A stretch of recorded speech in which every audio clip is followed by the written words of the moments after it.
August 20th, 1944. Oberkommando West, Saint-Germain-en-Laye, France. The silence in the Situation Room was broken only by the rhythmic ticking of a grandfather clock and the scratch of a red grease pencil across an acetate map overlay. General Feldmarschall Gerd von Rundstedt, the doyen of the German officer corps, stared at the blue arrows piercing the heart of France with a mixture of professional admiration and mathematical contempt. According to the map, General George S. Patton's Third Army was not merely advancing, it was sprinting, consuming territory at a rate of 40, 50, sometimes 60 miles a day. To the untrained eye, this looked like the collapse of the Wehrmacht, but to Rundstedt and the icy logisticians of the German General Staff, it looked like an American suicide. Sitting on the heavy oak table was a secret analysis prepared by the Quartermaster General's Department, a document specifically titled The Culminating Point of the American Advance. It was a cold, hard assessment based not on hope, but on the immutable laws of physics and military science, laws that the Germans believed applied to every army since the time of Napoleon. The report concluded with absolute certainty that Patton's tanks would grind to a halt within 72 hours, stranded without fuel, creating a perfect kill zone for a German counteroffensive. The logic was seductive because it was mathematically sound. A single U.S. armored division on the move required approximately 25,000 gallons of gasoline per day just to function. Patton was driving 6 armored divisions and dozens of infantry support units. The arithmetic of war dictated that as an army moves away from its supply depots, the cost of delivering supplies increases exponentially. The Germans calculated that for every mile Patton advanced beyond the Normandy beaches, he was stretching a rubber band that must inevitably snap. The port of Cherbourg was over 400 miles behind the front lines. The rail lines had been obliterated by Allied bombers. The bridges over the Seine were dropped. In the rigorous, systematic world of the German Kriegsakademie, logistics was a science of rail gauges and horse-drawn wagons, of calculated stockpiles and precise timetables. They knew that to deliver 1 gallon of fuel to the front via truck over that distance, the delivery truck itself would consume nearly as much fuel in the round trip. It was the law of diminishing returns. Major General Walter Warlimont, sitting in the secure bunker of the OKW, reviewed the fuel consumption charts of the Wehrmacht's own Opel Blitz trucks and extrapolated them to the Americans. "It is physically impossible," Warlimont assured the High Command. "They are outrunning their own shadow." But just as with the aircraft production numbers at Willow Run 2 years earlier, German intelligence was suffering from a fatal cultural blindness. They were analyzing the Americans through the lens of European scarcity and doctrine, failing to comprehend the sheer, wasteful, brute force magnitude of American industrial capability. The German army, despite its reputation for mechanization, still relied on 2.7 million horses to move supplies.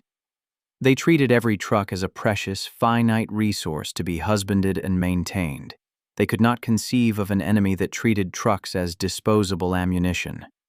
Intelligence reports filtering in from the front lines described a chaotic, unstructured torrent of vehicles, but the analysts in Berlin dismissed these as desperate, disorganized convoys that would soon break down under the strain. They factored in German maintenance schedules, assuming that 20% of American trucks would be in repair depots at any given time.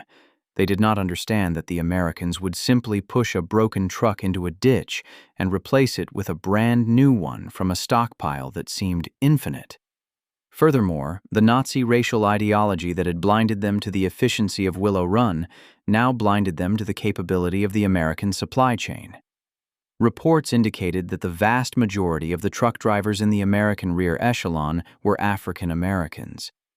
In the segregated United States Army, over 70% of the truck drivers in the Quartermaster Corps were black soldiers, relegated to support roles by a command structure that didn't trust them with combat.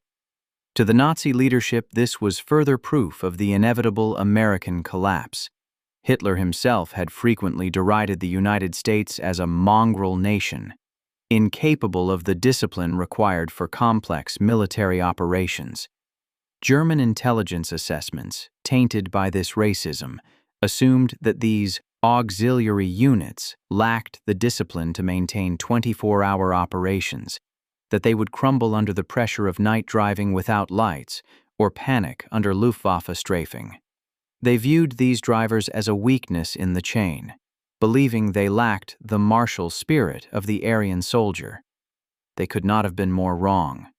They were about to be defeated by the very men they deemed inferior, men who would drive with a tenacity and endurance that would shame the rigid professionalism of the Wehrmacht.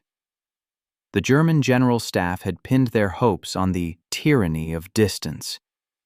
They watched the map, waiting for Patton's blue arrows to stop.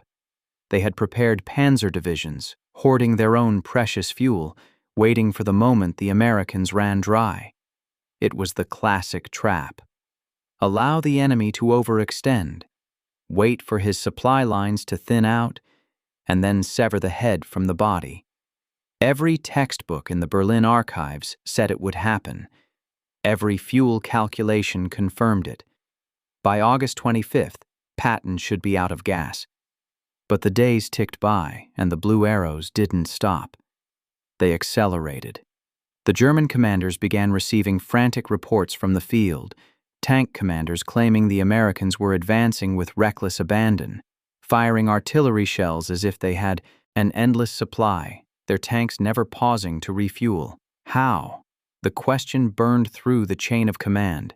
How could an army move this fast, this far, without a functional deep-water port or a railway system? What the Germans couldn't see, or refused to believe, was that the Americans had abandoned the rulebook entirely. They weren't using a standard supply line. They had created a rolling river of steel. While German generals were calculating the maximum capacity of a standard convoy moving at safe speeds with proper spacing, the Americans were conceptualizing something that violated every safety regulation and maintenance protocol in existence. The Germans were playing chess. The Americans were playing poker with an infinite bankroll. Inside the chateaus of the occupation, the mood shifted from confidence to confusion, and finally to a creeping dread. The mathematical certainty of the logistical stall was evaporating. The reports coming from the roads of northern France spoke of a phenomenon that sounded less like a military operation and more like a migration. Thousands of trucks, bumper to bumper, headlights blazing in defiance of air raids, moving at speeds that tore transmissions apart. This was the prelude to the Red Ball Express, a logistical miracle born of desperation and American excess. But in those critical days of August 1944, the German High Command sat paralyzed by their own logic. They were waiting for the laws of physics to stop Patton, unaware that a segregated unit of truck drivers, operating a fleet of vehicles that shouldn't have been running, on roads that shouldn't have been usable, was about to rewrite the laws of war. Just as they had laughed at the idea of a bomber an hour, they now scoffed at the idea of an army supplied entirely by truck over 400 miles. It was the same arrogance, the same underestimation, and it would lead to the same catastrophic result. The trap was indeed set, but it was not for Patton. It was for the Wehrmacht, which was about to be crushed not by superior tactics, but by the relentless, thundering momentum of the supply chain they said was impossible. The slide rule predicted safety, but the road predicted defeat. August 25, 1944. The dust churned up by the tracks of the Third Army's M4 Shermans hung in the summer air like a fog of war, stretching from the hedgerows of Normandy to the banks of the Seine. To the embedded journalists and the jubilant French civilians throwing flowers onto the hulls of the liberators, this was the glorious crescendo of the crusade, the undeniable breaking of the Nazi spine. But inside the mobile command trailers of the Supreme Headquarters Allied Expeditionary Force, there was no jubilation, only a cold, creeping panic that the war was about to be lost in the very moment of victory. General Dwight D. Eisenhower and his supply chief, Lieutenant General John C. H. Lee, were staring at a logistical map that looked less like a battle plan and more like a diagram of a heart attack. The Allied breakout from Normandy, Operation Cobra, had succeeded beyond the wildest dreams of the planners. But that success was now the single greatest threat to the invasion. The armies were moving too fast. In military doctrine, there is a concept known as the culminating point, the moment when an attacking force stretches its supply line so thin that it loses the physical capacity to continue. Patton wasn't just approaching this point, he was racing past it at 40 miles an hour, driving his tanks off the edge of the logistical map. The crisis was born of a bitter irony. In the months leading up to D-Day, Allied air power had systematically obliterated the French railway network to prevent the Germans from reinforcing the beaches. They had dropped thousands of tons of ordnance on bridges, marshalling yards and switching stations, twisting the steel arteries of France into useless scrap. It was a brilliant strategy to isolate the battlefield, but now, as the Allies became the occupiers, they found themselves inheriting a wasteland. The trains that should have been carrying fuel to the front were lying in ruin. The majestic ports of France, which planners had counted on to intake the millions of tons of supplies needed for the push to Germany, were either still in German hands or thoroughly sabotaged. Cherbourg, the great prize of the peninsula, had been left a wreck by the retreating German garrison. Its docks mined and its cranes toppled into the harbor. Brittany's ports were besieged but holding out. This meant that virtually every bullet, every bandage, and every drop of gasoline used by the armies on the Seine still had to be brought in over the beaches of Normandy or the limited capacity of the repaired Cherbourg docks, hundreds of miles to the rear. This created the tyranny of distance, a mathematical trap that tightened with every mile Patton advanced. The Third Army alone was a voracious beast, consuming 350,000 to 400,000 gallons of gasoline every single day. When the front line was 10 miles from the beach, supplying this thirst was a manageable, chaotic shuffle. But now, with the spearheads pushing toward the German border, the supply loop was over 300 miles long. The physics of the situation began to cannibalize the effort. To send a standard convoy with fuel to Patton's forward elements required the delivery trucks themselves to consume a significant portion of the payload just to make the round trip. It was a parasitic loss of energy, a logistical snake eating its own tail. Quartermasters calculated that soon they would be burning 2 gallons of gas to deliver 1. The entire Allied offensive was becoming an exercise in futility, a massive machine choking on its own velocity. General Patton, a man who viewed logistics as a nuisance that interfered with destiny, was incandescent with rage. He could see the German army disarrayed, retreating in a rout across the Seine. He knew that if he could keep his boot on their neck, the war could be over by Christmas. He famously declared that his men could eat their belts, but his tanks had to have gas. Yet the reports from his forward depots were catastrophic. Armored divisions were reporting less than 1 day's supply of fuel on hand. Artillery units were rationing shells because the trucks bringing replacements were stuck in traffic jams 300 miles back in St. Lo. The spectacular speed of the advance meant that the carefully laid pipelines, the Pluto system meant to pump fuel under the Channel and across France, were weeks behind the front. The engineers were laying pipe as fast as humanly possible, but they couldn't keep pace with a tank commander who smelled blood. The situation was exacerbated by the sheer scale of the American war machine. No army in history had ever been so mechanized, so heavy, so dependent on the internal combustion engine. A German infantry division moved at the speed of a walking man and a horse. An American armored division moved at the speed of a V8 engine.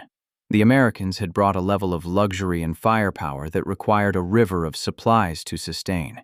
They weren't just shipping ammo and gas, they were shipping Coca-Cola, fresh socks, vehicle parts, and mail.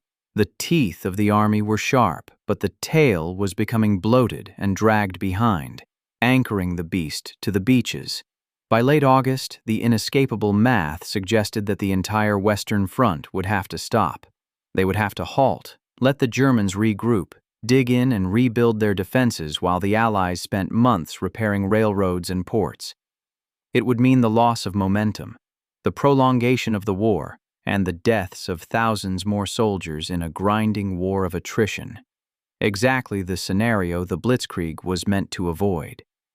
General Lee, the commander of the communications zone, or COM-Z, sat in the eye of this storm. He was a man obsessed with procedure and protocol, often criticized for the heaviness of his rear echelon bureaucracy, but he understood the gravity of the spreadsheet on his desk. The existing system of supply, using standard convoy protocols, adhering to speed limits utilizing the fragmented road network, had failed. The demand had outstripped the infrastructure by an order of magnitude. The depots in Normandy were overflowing with supplies that couldn't move, vast mountains of crates and jerry cans sitting uselessly on the sand, while the men at the front were running dry. It was a starvation in the midst of plenty. The disconnect between the industrial capacity of America to produce the goods and the tactical ability to deliver them was threatening to humiliate the Allied command. The decision facing Eisenhower was stark. He could order a general halt, grounding Patton's eagles and giving the Nazis the breathing room they desperately prayed for, or he could demand a miracle. He needed a solution that ignored the rule books, something that bypassed the ruined rails and the broken ports. He needed to bridge the gap between the beaches and the front, not with trains, but with rubber and sweat. The conventional wisdom said it couldn't be done, that you couldn't supply a moving army of millions entirely by truck over that distance. But conventional wisdom had not accounted for the desperation of the moment. The realization settled over the headquarters like a heavy blanket. The standard logistics of the U.S. Army were broken. To keep Patton moving, they would have to invent a new kind of logistics, one that prioritized speed over safety, volume over efficiency, and chaos over order. They needed a continuous, unstoppable conveyor belt of steel. The crisis of victory had arrived, and the only way out was to drive through it, literally.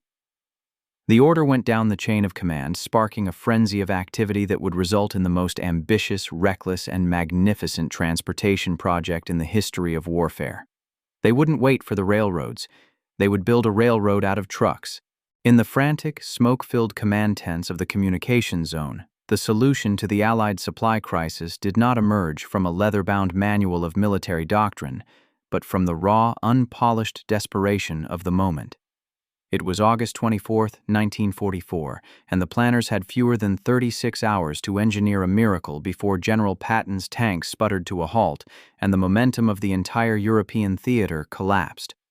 The task fell to a group of logistical officers led by Colonel Lauren Albert Ayres, a man who understood that the rigid precision of peacetime transportation had to be dismantled and replaced by something far more primal and aggressive. The concept they sketched out on the map tables was not a convoy system in the traditional sense, where isolated groups of trucks navigated through civilian traffic and obeyed local speed limits. What Ayres and his team envisioned was a mechanical river, a continuous unidirectional conveyor belt of steel and rubber that would operate on a scale never before attempted in the history of warfare. They called it the Red Ball Express, borrowing a term from American railroad slang where red ball freight trains were given priority clearance to barrel through signals and stations without stopping, carrying perishable goods that could not wait. The plan was audacious in its simplicity and terrifying in its scope. To move the requisite tonnage, the Army would effectively annex the French road network. They selected two parallel highways stretching from the supply depots at Saint-Lô in Normandy to the forward logistics base at Chartres, just outside Paris. The northern route was designated exclusively for outbound traffic, carrying fuel, ammunition, and rations to the front. The southern route was reserved solely for the empty trucks returning to the beaches to reload. This was the Red Ball Loop, a closed circuit that transformed public highways into a dedicated military assembly line. But the most radical aspect of the plan was the exclusivity. For the Red Ball Express to function, it had to operate in a vacuum. The order was given to ban all other traffic, civilian cars, horse-drawn carts, pedestrians, even other military vehicles not part of the express, from these roads. For the first time, an occupying army wasn't just using the infrastructure, they were weaponizing it, turning the asphalt ribbons of France into a component of the war machine as vital as the tanks themselves. The mobilization that followed was a masterclass in organized chaos, a frenzy of activity that rippled through the rear echelon like an electric shock.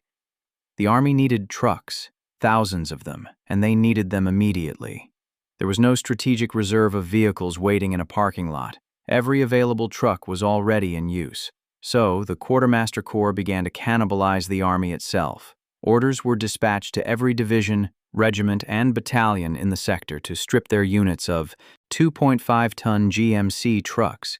Infantry units found themselves suddenly walking as their transport was commandeered. Artillery battalions watched their prime movers driven away to haul gasoline. Anti-aircraft batteries were denuded of their support vehicles. It was a ruthless consolidation of resources, stripping the flesh from the rest of the army to feed the legs that needed to run. In a matter of hours, a ragtag fleet of nearly 6,000 vehicles was cobbled together. A mix of pristine new trucks fresh off the Liberty ships and battered veterans of the North African campaign, all destined for the loop. Simultaneously, the route itself had to be prepared for the avalanche of steel that was coming. Engineer battalions were dispatched along the chosen highways with buckets of paint and thousands of signs.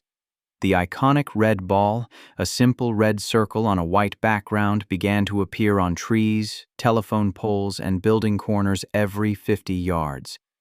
It was a visual breadcrumb trail designed to keep drivers on the loop without the need for maps or navigation. MPs were stationed at every crossroads, every intersection, and every village square to act as the valves of this new circulatory system, ensuring that nothing entered the bloodstream that could cause a clot. They were the enforcers of the red ball rules, authorized to push local traffic into ditches if necessary to keep the lane clear.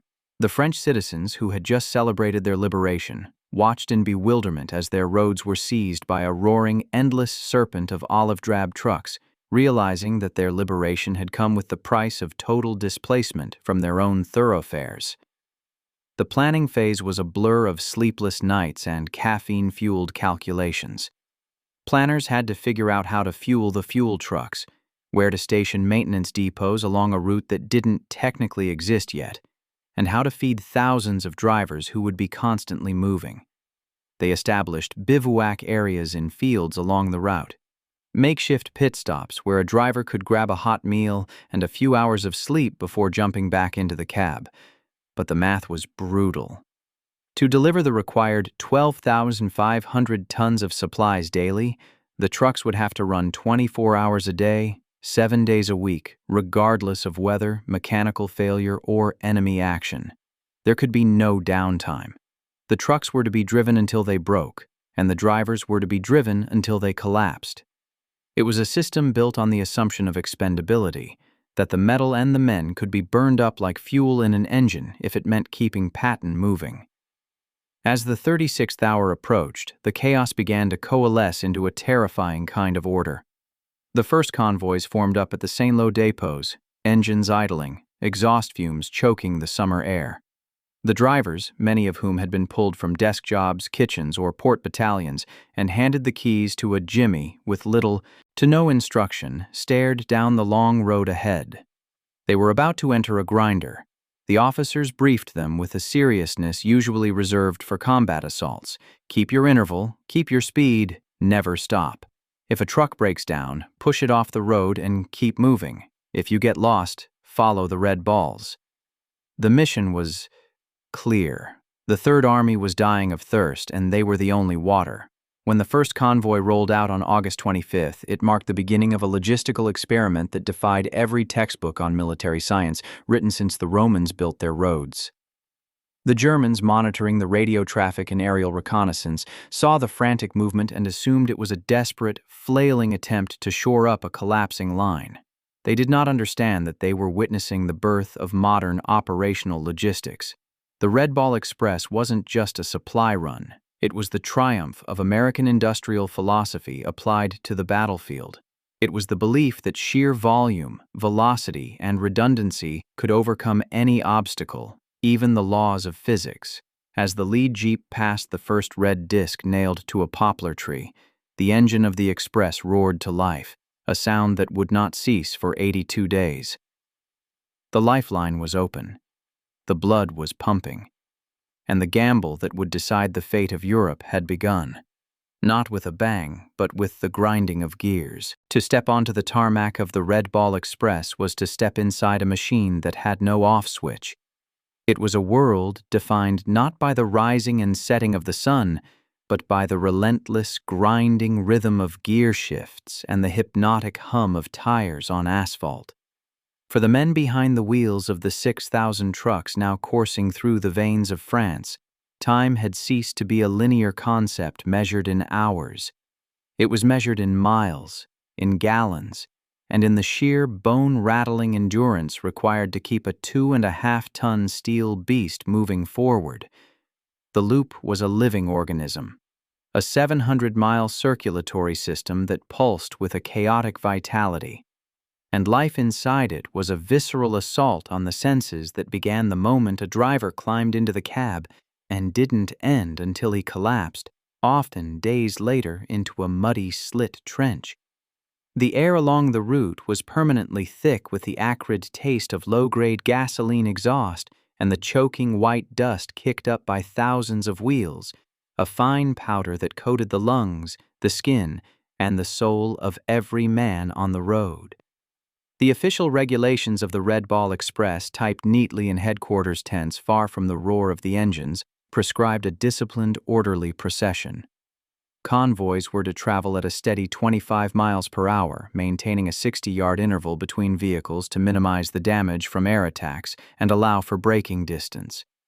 But out on the loop, where the reality of Patton's desperate thirst for fuel dictated the tempo, the rule book was the first casualty. The speed limit became a suggestion, then a memory. Drivers, emboldened by the urgency of their mission and the adrenaline of the chase, frequently pushed their governors, tearing down the French country roads at 40, 50, even 60 miles per hour. The mandated 60-yard interval often collapsed into a terrifying game of bumper tag, with heavy trucks drafting off one another inches apart, forming unbroken chains of steel that stretched for miles. It was a high-speed ballet performed by exhausted men in heavy machinery, a constant flirtation with disaster where a single blown tire or a moment of inattention could trigger a pileup that would block the lifeline of an entire army. But the true test of the Red Ball driver came when the sun dipped below the horizon. In standard military doctrine, night movement was a stealth operation conducted in total blackout conditions to hide from the prying eyes of enemy aircraft. Drivers were trained to navigate by cat eyes, tiny shielded slits of light that barely illuminated the bumper of the truck in front. It was a slow, agonizing way to travel, fraught with collisions and delays. But the Red Ball Express could not afford the luxury of caution. The demand for tonnage was so great, the need so immediate, that the commanders made a decision that chilled the blood of the veterans.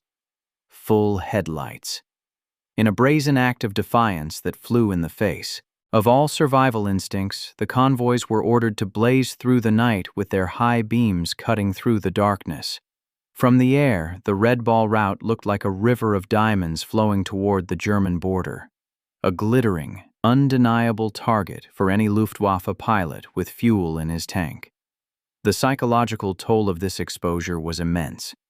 Drivers sat exposed in their canvas-topped cabs, feeling the naked vulnerability of being a lit beacon in a war zone.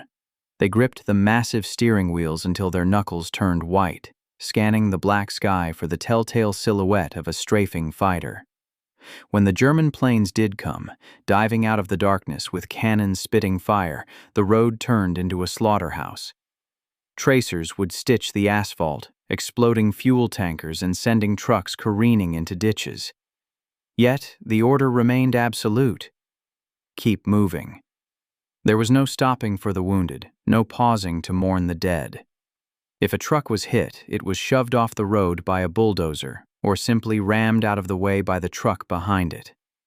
The wreckage of the Red Ball, twisted metal and burning rubber, littered the ditches of northern France like the molted skin of a giant serpent, grim mile markers for those who kept driving. The enemy, however, was not always the Germans. More often, it was the crushing, hallucinatory fatigue that stalked every driver. The schedule was brutal. A round trip could take anywhere from 50 to 70 hours, and during that time, sleep was a rumor. Drivers were pushed beyond the limits of human physiology, surviving on cold K rations, endless cigarettes, and a sheer willpower that bordered on madness. The trucks, the famous Jimmy, and the larger semi-trailers had no power steering, no synchronized transmissions, and suspension systems designed for durability rather than comfort. Wrestling them down cratered roads required immense physical strength. Every gear shift was a battle, every turn a weightlifting repetition. After 20 hours behind the wheel, the vibration of the engine seemed to rattle the very marrow of the bones. As the hours blurred into days, the deprivation began to play tricks on the mind. The red ball stare became a common affliction, a glazed, vacant look of men operating on autopilot. Drivers reported seeing phantom obstacles in the road, imaginary bridges, non-existent barricades, or even loved ones standing on the shoulder. They would slam on the brakes for ghosts, causing chain reaction crashes that snarled traffic for miles. To combat the sleep that threatened to kill them, they developed desperate rituals. They drove with the windshields down, letting the freezing rain slap their faces.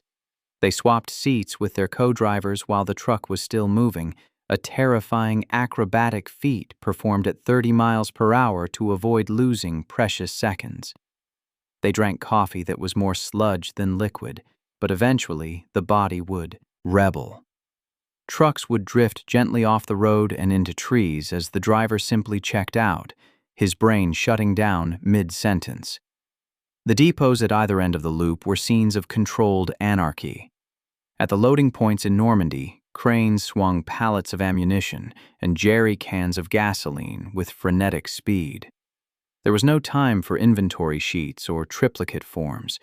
It was a bucket brigade of industrial proportions. Drivers would barely have time to jump out and stretch their legs before their trucks were loaded, and they were waved back onto the road. At the forward dumps, the scene was even more chaotic. Combat units, desperate for supplies, would sometimes hijack trucks at gunpoint, stealing fuel before it could reach the designated depot. The Red Ball drivers, often armed only with carbines and exhaustion, had to defend their cargo from their own side. Yet, amidst the terror and the tiredness, there was a strange, manic pride. The drivers knew they were the only thing keeping the war alive. They saw the results of their labor in the discarded German equipment lining the roads and the liberated villages cheering as they roared past. They were part of a brotherhood of the road, a segregated, underrated force that had been given an impossible task and was crushing it through sheer stubbornness. The Red Ball Express was not just a logistical operation. It was a triumph of endurance. It proved that while an army fights on its stomach, it moves on its wheels, and those wheels are turned by men who are willing to drive through hell, high water, and the Luftwaffe, as long as the coffee holds out and the gas tank isn't empty. The loop demanded everything they had, and then it asked for more, consuming men and machines to feed the insatiable hunger of the front line. And through it all, the headlights stayed on, cutting through the fear, a relentless beam of light pointing the way to victory. If the Red Ball Express was the circulatory system of the Allied advance, then its red blood cell was a piece of machinery so ubiquitous, so rugged, and so profoundly American that it became as iconic as the GI's helmet or the M1 Garand rifle. It was the GMC CCKW, known affectionately and universally as the Jimmy, or the Deuce and a Half. While the German General Staff was still obsessing over the specifications of their Tiger tanks, monsters of engineering that required hours of delicate maintenance for every hour of combat, The United States had quietly flooded the continent with a vehicle that prioritized quantity over quality, durability over sophistication, and brute force over finesse. To the aristocratic German officers who viewed war as an art form, the Jimmy was an ugly, utilitarian box on wheels. But to the logistical planners in the communication zone, it was the single most important weapon in the arsenal of democracy. A weapon that didn't fire shells, but delivered the war itself. The statistics of the Jimmy were the statistics of a nation that had successfully converted its entire economy into a factory of death. General Motors alone produced over 500,000 of these trucks during the war. They rolled off the assembly lines in Pontiac, Michigan and St. Louis, Missouri, with a rhythmic monotony that would have terrified a German production manager. Every single one was identical, built with interchangeable parts, powered by a 270 cubic inch inline-six engine that was practically indestructible. It wasn't designed to be a marvel of automotive engineering. It was designed to be soldier-proof, a vehicle that could be driven by a farm boy from Kansas who had never seen a stick shift, loaded to twice its rated capacity, and driven through mud deep enough to swallow a man whole. And that is exactly what happened. The 212-ton rating was treated as a polite suggestion by the Red Ball drivers, who routinely piled 5, 6, or 7 tons of ammunition into the cargo bed, straining the leaf springs until they were flat, trusting the over-engineered axles of Detroit to hold the weight of the world. This mass production capability created a strategic paradigm shift that the German mind simply could not grasp. The Wehrmacht operated on a philosophy of scarcity and preservation. A German truck was a precious asset. It was to be driven carefully, maintained meticulously, and repaired at all costs. If a transmission failed on an Opel Blitz, a skilled mechanic would spend days disassembling it, machining new gears if necessary, and nursing the vehicle back to health. To the Germans, abandoning a repairable vehicle was a court-martial offense, a sin against the state. But on the Red Ball Express, the Americans introduced a philosophy of strategic waste that turned this logic on its head. The Americans didn't repair, they replaced. They didn't nurse, they discarded. The sheer volume of material flowing from the United States allowed the Army to treat complex machinery with the same disposability as a paper cup. Nowhere was this more evident than in the ruthless maintenance protocols of the Express. The orders were clear and brutal. If a truck broke down on the loop and could not be fixed within a few minutes, it was not to be towed. It was not to be waited for. It was to be pushed off the road. The Red Ball route was lined with the carcasses of Jimmies that had blown a tire, thrown a rod, or simply overheated. Bulldozers stationed at intervals specifically for this purpose would unceremoniously shove the disabled vehicle into the ditch, clearing the lane for the relentless convoy behind it. To a German observer, this would have looked like insanity, a criminal waste of resources.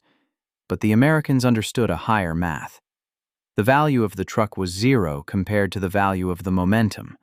Saving the truck meant stopping the line, and stopping the line meant Patton's tank stopped, and that meant Americans died.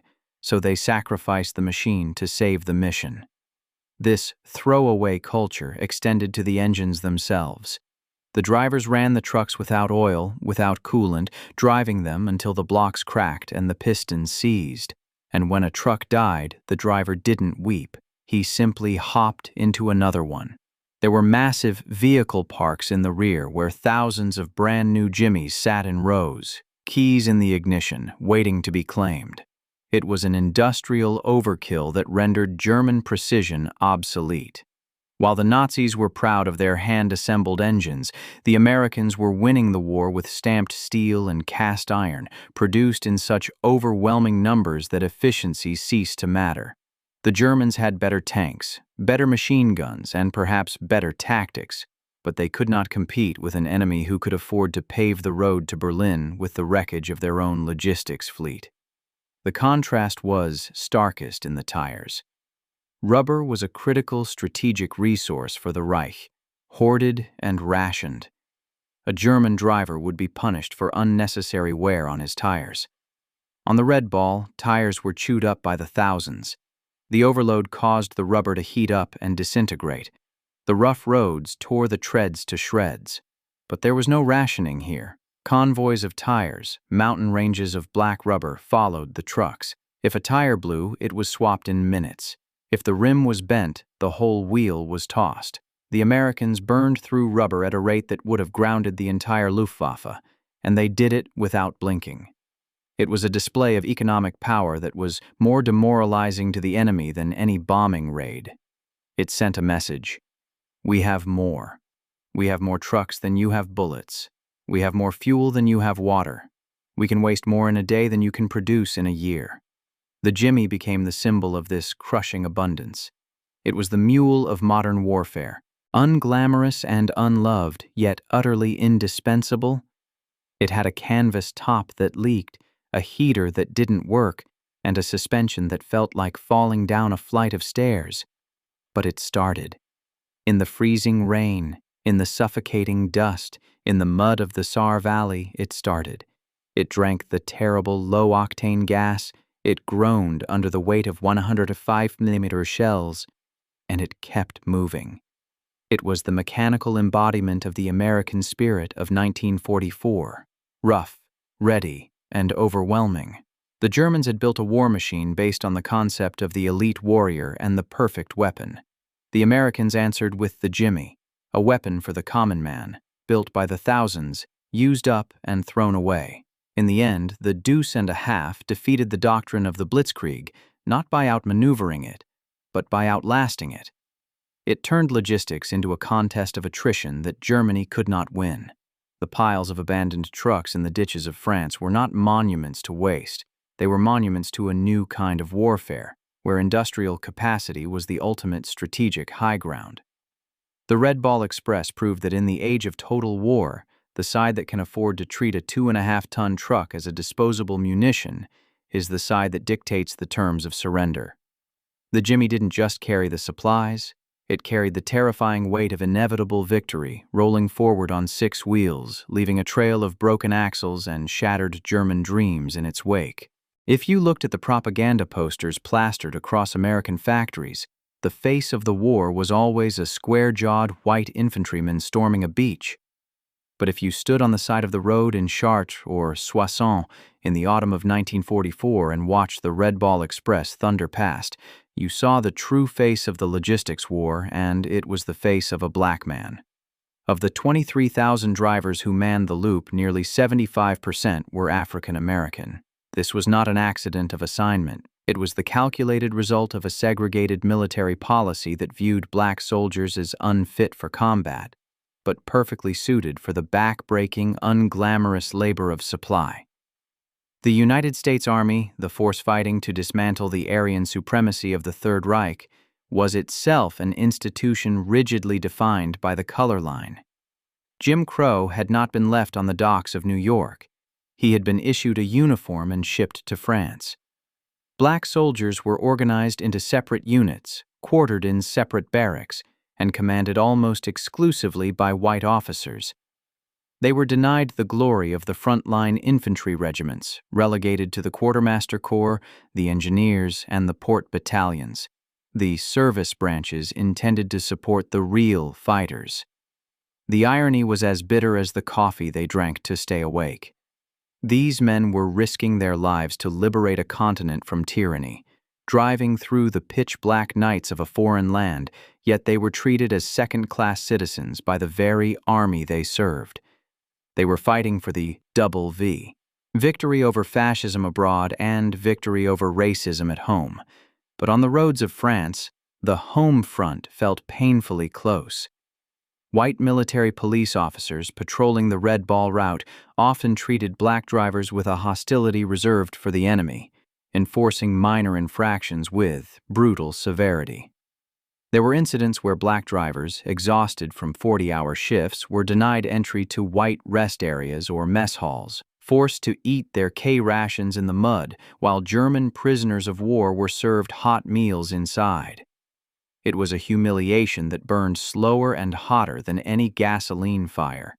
Yet when the order came to move, they climbed back into the cabs of their Jimmies and drove. They drove for a country that wouldn't let them vote, for an army that wouldn't let them fight, and for a General Patton who, despite his brilliance, harbored the same prejudices as the society that produced him. But the battlefield has a way of stripping away the lies of ideology, and the Red Ball Express exposed the absurdity of the Army's racial theories. The rear echelon was a myth on the loop. The front line was fluid, and the supply trucks were often operating in a gray zone where the enemy was everywhere. These non-combat troops found themselves facing Luftwaffe strafing runs, navigating through minefields that the engineers hadn't cleared, and dodging sniper fire from bypassed German units.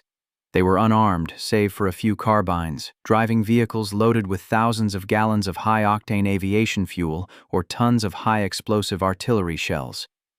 They were sitting on rolling bombs. A single tracer round could vaporize a truck and its driver in a heartbeat. The courage required to drive a fuel tanker down a moonlit road, knowing a German Stuka might be prowling above, was no less than the courage required to storm a pillbox. And yet, they did it with a consistency and a professionalism that silenced the doubters. The lazy stereotype peddled by racists in the command structure evaporated in the heat of the exhaust pipes. These men drove until their eyes bled, changing tires in the freezing rain, fighting off sleep that felt like death, fueled by a pride in their unit and a brotherhood that transcended the bigotry of their superiors. The French civilians, who had no context for American segregation, greeted the Red Ball drivers as liberators. In the villages where the convoys paused, black soldiers were often welcomed into homes, given wine and flowers, and treated with a humanity that was frequently denied to them by their own countrymen. This stark contrast, the warmth of the liberated versus the coldness of the liberators, left a profound mark on the psyche of the black GI. It was a taste of equality that they would carry back to the United States, a seed that would eventually blossom into the civil rights movement. But in 1944, their focus was the road.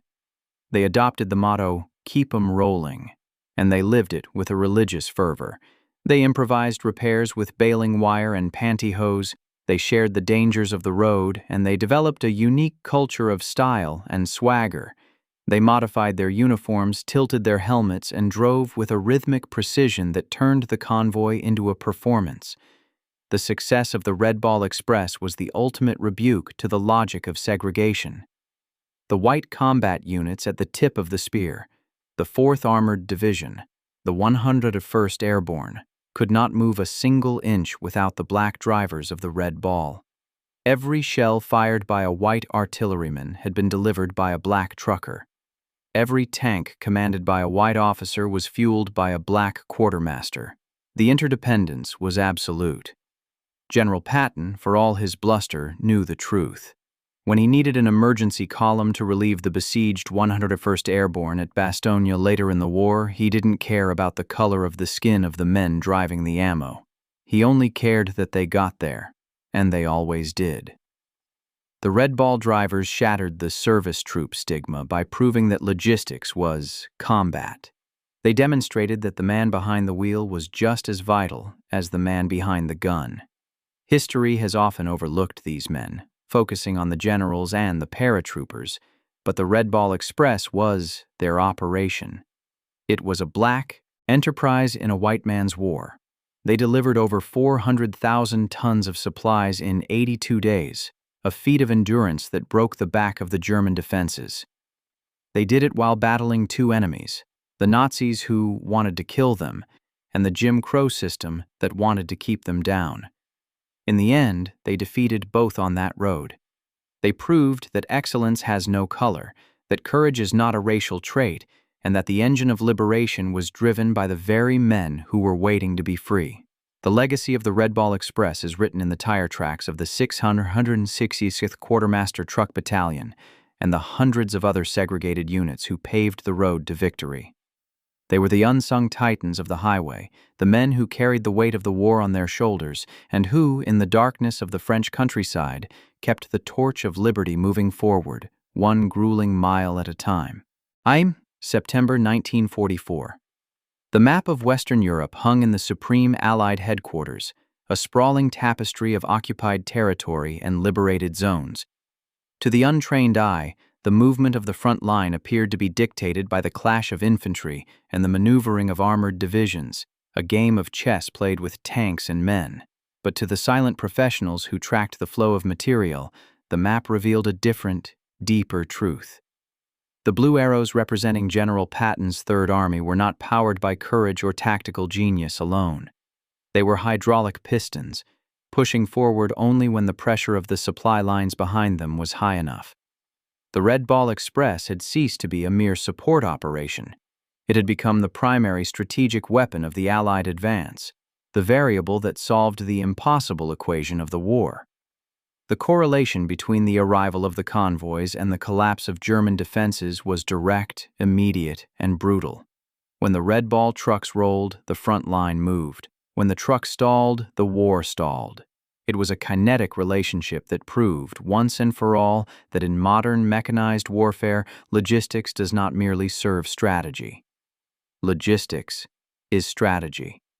The German High Command, still clinging to their pre-war calculus, had banked their entire defensive strategy on a pause. They needed the Allies to stop, even for a week, to regroup their shattered panzer divisions and dig in along the natural barriers of the rivers. They calculated that the tyranny of distance would force this pause upon Eisenhower. But the Red Ball Express denied them the one commodity they needed more than ammunition: time. By delivering a relentless daily average of 12,500 tons of supplies, the Express allowed Patton to maintain an operational tempo that was physically disorienting to the enemy. The Germans would retreat to a river line, blow the bridges, and prepare to defend against an assault they expected in 3 days. Instead, thanks to the fuel and bridging equipment arriving by the truckload just hours behind the vanguard, the Americans were crossing the river that same afternoon. The Wehrmacht was constantly being caught in the middle of its own reorganization, unable to set its feet before the next blow landed. The blitzkrieg, invented by Germany to shock its enemies, was now being turned against its creators with an industrial ferocity they could not match. The speed of the Allied advance was not limited by the resistance of the enemy, but solely by the speed of the 2.5-ton trucks racing from Normandy. The liberation of Paris stands as the crowning testament to this logistical supremacy. The original Allied plan, drafted months in advance, called for bypassing the French capital to save fuel and avoid a costly urban battle. The logistical models screamed that the Red Ball Express could not support the diversion of resources required to feed a city of 2 million people while simultaneously fueling an offensive toward Germany. But when the uprising began in Paris and the political pressure to liberate the city became irresistible, the Express adapted with a fluidity that stunned the planners. The trucks simply drove harder. They carried the fuel that allowed the French 2nd Armored Division to rush the city, and then, in an immediate pivot, they began hauling thousands of tons of food to save the starving population. The Express effectively sustained 2 massive contradictory operations simultaneously, a combat advance and a humanitarian relief mission, without breaking. It was a display of flexibility that shattered the rigid, linear thinking of the German staff. To understand the scale of the violence enabled by the Red Ball Express, one must look at the number: 412, 193 tons. In isolation, it is a dry statistic, a figure on a ledger. But translated into the reality of war, it is a terrifying sum of destruction. That tonnage represented millions of artillery shells that pulverized German bunkers in the Lorraine campaign. It represented the millions of gallons of gasoline that allowed American tank destroyers to outmaneuver German Panthers in the tank battles of Arrogance. It represented the winter clothing, the medical plasma, and the spare tracks that kept the army from disintegrating, as the autumn rains turned the battlefield into a slurry of mud. Every single ton had to be lifted, loaded, driven 400 miles, and unloaded by hand. If that tonnage had been reduced by even 20%, the Third Army would have been forced to halt at the Seine. The war would have dragged on into 1946. The V-2 rockets would have continued to rain on London. The concentration camps might have operated for another year.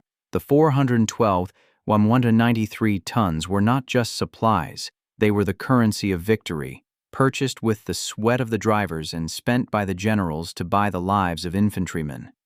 The Express also fundamentally altered the psychological landscape of the command tent. For General Patton, the knowledge that the Red Ball was behind him acted as a force multiplier for his own aggression. He took risks that would have been suicidal for a commander with a conventional supply chain. He ordered his corps to bypass strong points, to leave their flanks exposed, to drive deep into the enemy rear, confident that the umbilical cord of the Express would stretch, but not break. He weaponized the confidence that the drivers provided. On the other side of the line, the effect was demoralizing. German intelligence officers interrogating captured American soldiers would ask with genuine bewilderment, "Do you never run out of gas?" The realization that the enemy had conquered the problem of supply, that they had essentially erased the limitations of geography, hollowed out the German will to fight. They were fighting a hydra. For every tank they destroyed, the Red Ball brought 2 more. For every fuel depot they blew up, a convoy arrived with more gas. By mid-November, as the Allied armies reached the borders of the Reich, the Red Ball Express had done more than deliver cargo. It had rewritten the textbook on how wars are won. It proved that the distinction between the front and the rear was obsolete. The driver fighting sleep on the N10 highway was striking a blow against the enemy just as surely as the gunner in the Sherman tank. The strategic map of Europe had been redrawn not by the ink of treaties, but by the rubber of tires. The Red Ball Express had turned the mundane science of logistics into a bludgeon, beating the Wehrmacht into submission with the sheer, undeniable weight of American production delivered at 40 miles per hour. The Germans had bet on the laws of physics to stop the invasion. The Americans bet on the Red Ball Express, and as the blue arrows pierced the Siegfried line, the verdict was clear. The gamble had paid off. The front had not just been broken, it had been shattered by a supply chain that refused to stop. On November 16, 1944, the roar finally died down. For 82 days and nights, the highways of northern France had vibrated with the collective horsepower of 6,000 engines, a mechanical thunderstorm that never ceased. But on that gray Tuesday morning, the order came down from Supreme Headquarters to dissolve the Red Ball Express. The great port of Antwerp had finally been cleared of mines and opened for business, and the French railway system, shattered by Allied bombers months earlier, had been stitched back together by the Army engineers. The tyranny of distance had been conquered not by the truck, but by the train and the ship. The emergency was officially over. The Red Ball signs were pulled from the poplar trees. The military police abandoned their lonely crossroads posts. The one-way restrictions were lifted, and the civilians of Normandy tentatively reclaimed their roads. The loop, that great pulsating artery of the war, emptied out, leaving behind only the oil stains on the asphalt and the rusting carcasses of the trucks that had given their lives to the mission. To the generals in the chateau, the end of the Express was a logistical footnote, a return to standard operating procedure. But in the grand sweep of military history, the dismantling of the Red Ball marked the end of the greatest improvisation in the history of warfare. It was a Band-Aid that had held the Allied cause together when the wound was deepest. It was never meant to work. It violated every rule of maintenance, safety, and traffic management. It burned up engines and men at a rate that would have been court-martialed in peacetime. Yet, without those 82 days of organized chaos, the liberation of Europe would have frozen in its tracks. The Express had delivered the fuel that allowed Patton to turn the corner at the Seine. It had carried the ammunition that held the line during the ferocious counterattacks in Lorraine. It had bought the Allies the most precious commodity of all, the initiative. For the men who drove the trucks, however, there was no victory lap. The 23,000 drivers, the vast majority of them African Americans, did not receive a ticker tape parade down Fifth Avenue. They simply parked their battered jimmies, picked up their duffel bags, and were reassigned to other port battalions or service units, melting back into the invisible machinery of the segregated army. They returned to a military culture that still viewed them as laborers rather than soldiers, serving a country that still forced them to sit in the back of the bus. The irony was devastating. They had just completed a feat of endurance and skill that had saved the Western Front, proving beyond any shadow of a doubt that they were the equal of any white soldier.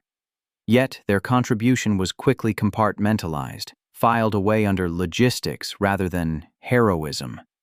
It would take decades for the United States to fully recognize what these men had done. To understand that the drivers of the Red Ball were the vanguard of a social revolution as much as a military one. They had driven through the barriers of prejudice at 40 miles an hour, leaving a legacy of competence that Jim Crow could not erase. But the legacy of the Red Ball Express extended far beyond the social sphere. It fundamentally rewired the brain of the American military. Before 1944, logistics was viewed as a tether, a limitation that dictated how far an army could go. After the Red Ball, logistics was viewed as a propellant. The operation proved that an army could move faster than its infrastructure allowed, provided it had the industrial might to pave the way with rubber and steel. It birthed the concept of expeditionary logistics, the idea that you bring your own road with you. General Eisenhower, who watched the convoys with awe, never forgot the lesson of the loop. Years later, as president, he would champion the interstate highway system in the United States, a vision of concrete ribbons connecting a continent inspired directly by the efficiency he witnessed on the roads of France. The Red Ball itself entered the lexicon of American English as a synonym for high-priority speed. To Red Ball, something meant to get it there yesterday, at any cost. A linguistic monument to the urgency of those autumn days. In the final analysis, the story of the Red Ball Express is a correction to the traditional narrative of war. We are conditioned to believe that wars are won by the genius of generals pointing at maps or by the singular bravery of the infantrymen storming the hill. These things matter certainly, but the race to Berlin was won in the cab of a GMC 212-ton truck by a man with bloodshot eyes and grease under his fingernails, fighting the pull of sleep on a dark road outside of Soissons. It was won by the mechanic who swapped a transmission in a muddy ditch in 20 minutes. It was won by the sheer, overwhelming, unstoppable force of movement. The Germans had the tanks, they had the doctrine, and they had the terrain. But they didn't have the Jimmy, and they didn't have the men who drove it. As the dust settled on the European theater and the history books began to be written, the glamorous arrows of the armored divisions took center stage. But if you look closely at the map of liberation, underneath the blue ink of the Third Army's advance, you can see the faint red outline of a loop. It is the heartbeat of the victory. The generals may have drawn the lines that defined the liberation of France, but it was the truckers of the Red Ball Express who traced them in the dirt. They were the ones who turned the impossible into the inevitable. And when the history of the 20th century is told, let it be remembered that when the world hung in the balance, it was the supply chain that tipped the scales. The road ended in November, but the journey they made ensured that freedom would go the distance.